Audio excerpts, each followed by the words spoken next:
Welcome to Kenton's videos. Enjoy the video. In this video, I will explain how to make a transcendent smoothie using an easy method. First, choose your liquid base, such as almond milk or water, to ensure proper blending. Next, incorporate 1 cup of frozen fruit. This provides natural sweetness and creates a wonderfully thick, cold consistency.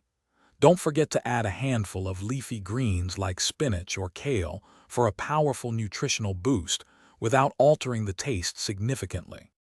To elevate your smoothie's flavor and texture, consider adding a tablespoon of your favorite nut butter. This provides healthy fats and a luxurious creaminess. For an extra boost, a scoop of protein powder can help keep you feeling full and energized throughout your day.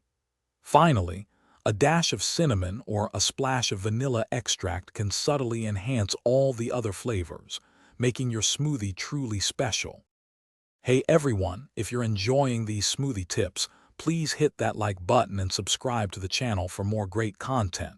Quick recommendation: just like making a great smoothie, meal prep can be super easy with the right tools. Check out these fantastic leak-proof containers.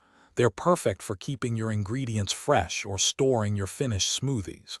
You can find the link and other amazing deals in the description below. Now, let's get back to the video. Achieving the perfect consistency is key. Blend all your ingredients on high until the mixture is completely smooth and creamy with no chunks remaining. If your smoothie is too thick, simply add a little more liquid like water or milk, 1/4 cup at a time, until it reaches your desired consistency. For a colder, thicker blend, a few ice cubes can work wonders. Pour it into a glass and enjoy your delicious creation right away. Thanks for watching. Consider subscribing if we helped you.